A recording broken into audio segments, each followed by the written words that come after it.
একদিন টুনি গভীর জঙ্গলে বসে কান্না করছিল। তার নিজের কষ্টগুলোর কথা ভেবে ভেবে সে বলছিল, আমার কি কোনোদিনও সোনার উপর ঘর হবে না? এটার জন্য কি প্রতিদিন আমাকে সবার মজার পাত্র হতে হবে? আমার এই স্বপ্নগুলো কি কোনো দিন পূরণ হবে না? বলেই টুনি কান্না শুরু করে দেয়। টুনির কথা শুনে তখন লুচি পায়রা কাছে এসে বলল, তুমি তোমার স্বপ্ন পূরণ করার জন্য চেষ্টা করতে পারো। আমাদের বনের গভীর জঙ্গলে একটা কুড়ে ঘর আছে। সেই কুড়ে ঘরে থাকে এক বুড়িমা। তার কাছে যদি কেউ তার নিজের স্বপ্নের কথা বলে, বুড়িমা তার মায়ের শক্তি দিয়ে তার স্বপ্ন পূরণ করতে সাহায্য করে। লুচি পায়রার কথা শুনে টুনি তখন লুচি পায়রাকে বলল, তুমি সত্যি বলছো লুচি বোন? বুড়িমা আমার স্বপ্ন পূরণ করতে সাহায্য করবে?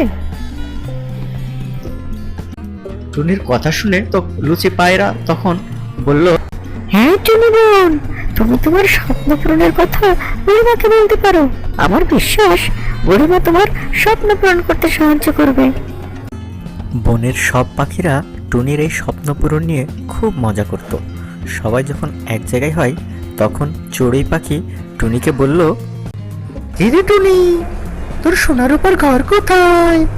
তোর তো ভালো করে কুড়ে ঘরও নেই। কুড়ে ঘরে থেকে রাজপ্রাসাদের স্বপ্ন দেখো। চড়ুইয়ের কথা শুনে তাল মিলিয়ে টিয়া পাখিও তখন বলল, তুই ঠিকই বলেছিস। টুনির মনে অনেক বিলাসিতা। সে সব সময় অনেক বড় স্বপ্ন দেখে, যা তার দ্বারা কোনোদিনও পূরণ করা সম্ভব না। টুনি তখন তার বন্ধুদের মুখ থেকে এরকম কথা শুনে মনে অনেক কষ্ট পায় এবং মন খারাপ করে সেখান থেকে চলে যায়। যেতে যেতে টুনি তখন বনের মধ্যে বুড়িমার ঘরের সামনে চলে আসে। বুড়িমা টুনিকে দেখে জিজ্ঞেস করলো, কি রে, কি হয়েছে? হঠাৎ করে আমার কুড়ে ঘরে তোমার আগমন? তুমি তোমার কোনো ইচ্ছে পূরণ করার জন্য আমার কুড়ে ঘরে এসেছো? টুনির কথা শুনে বুড়িমার খুব মায়া হলো। টুনির কথা শুনে বুড়িমার কথা শুনে টুনি তখন বুড়িমাকে বলল, আপনি কি করে জানলেন বুড়িমা? আসলে বুড়িমা, ছোটবেলা থেকে আমার একটা স্বপ্ন, একটা আমার সোনার এবং রূপার ঘর থাকবে, কিন্তু আমার কুড়ে ঘর মতন করারও সামর্থ্য নেই। এই স্বপ্নগুলোর জন্য বনের অন্য সব পাখিরা হাসাহাসি করে, আর তারা আমার এই স্বপ্ন নিয়ে সব সময় মজা করে। তাতে আমার অনেক কষ্ট হয়। আমার স্বপ্নটা যদি পূরণ হতো তাহলে পৃথিবীর সব চাইতে সুখী পাখি আমি হতাম। টুনির কথা শুনে বুড়িমা তখন বলল, ও, এই ব্যাপার। আচ্ছা, আমি যদি তোমার স্বপ্ন পূরণ করি তাহলে তুমি কি করবে?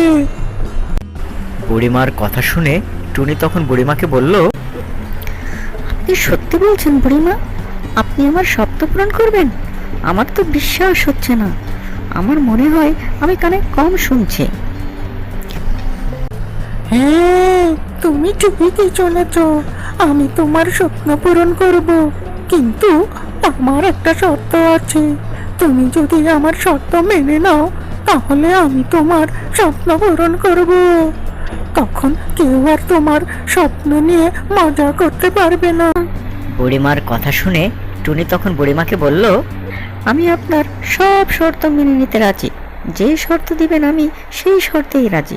এখন বলুন, আপনার স্বপ্ন পূরণ করতে আমাকে কি শর্ত পূরণ করতে হবে? টুনির কথা শুনে বুড়িমা তখন বলল, শুধু একটা শর্ত দেব, আর একটা শর্ত যদি তুমি পূরণ করো তাহলে তুমি তোমার সোনার ও রূপার বাড়ি পাবে। তুমি তোমার সোনা রূপার বাড়ি নিয়ে অহংকার করতে পারবে না, কারোর সাথে হিংসেও করতে পারবে না। তুমি যদি তোমার সোনা রূপার বাড়ি নিয়ে অহংকার করো কারোর সাথে, তাহলে তোমার বাড়ি ধ্বংস হয়ে যাবে।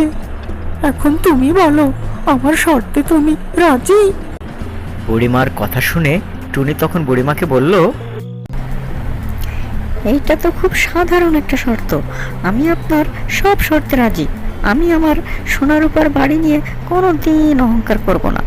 আর কারোর সাথে অহংকার দেখিয়ে কথা বলবো না। তাহলে তো সোনার উপর বাড়ি দিতে আপনার কোনো অসুবিধাই হবে না। টুনির কথা শুনে বুড়িমা তখন বলল, তাহলে ঠিক আছে, তোমার স্বপ্ন পূরণ করছি, কিন্তু তোমার শর্তের কথা ভুলে যেও না। তুমি যদি তোমার শর্তের কথা ভুলে যাও তাহলে সবচেয়ে ক্ষতি তোমারই হবে। বুড়িমায়ের কথা শুনে টুনি তখন বুড়িমায়ের বাসা থেকে নিজের বাসায় আসে। বাসার কাছে এসে টুনি যা দেখলো তার জন্য সে মোটেও প্রস্তুত ছিল না। টুনি দেখলো তার বাসার সামনে তার পাতার বাসার কাছে এসে টুনি যা দেখলো তার জন্য সে মোটেও প্রস্তুত ছিল না। টুনি দেখলো তার বাসার সামনে তার পাতার বাসার জায়গায় সোনা ও রূপার ঘর রোদে চকচক করছে। এসব দেখে টুনি খুশিতে পাগল হয়ে নাচতে থাকে। মনে হয় টুনি পৃথিবীর সবচাইতে সুখী পাখি। বনের অন্য সব পাখিরা টুনির এই সোনা রূপার ঘরের কথা জানতে পারে। তখন সবাই সেটা দেখার জন্য টুনির বাসার সামনে এসে হাজির হয়। টুনি তখন সবার সাথে মনের কষ্ট দূর করে হাসি মুখে কথা বলে। কিন্তু বনের অন্য সব পাখিরা টুনির এই সোনা রূপার বাড়ি দেখে হিংসাতে ফেটে পড়ে। তাদের উদ্দেশ্য করে টুনি বলল, কি হলো আমার বন্ধুরা, তোমরা কেন আমার ঘরের দিকে এভাবে তাকিয়ে আছো? তোমরা তো সবসময় আমার স্বপ্ন নিয়ে আমার সাথে উপহাস করতে, এখন তো আর আমার স্বপ্ন নিয়ে আমার সাথে উপহাস করবে না? সব পাখিরা তখন নিজেদের ভুল বুঝতে পারে এবং তাদের ভুলের জন্য অনুতপ্ত হয়। এই গল্প থেকে আমরা এটাই শিক্ষা পাই যে কারো স্বপ্ন নিয়ে উপহাস করা ঠিক না। যে কেউ চেষ্টা করলে একদিন সফল হবেই।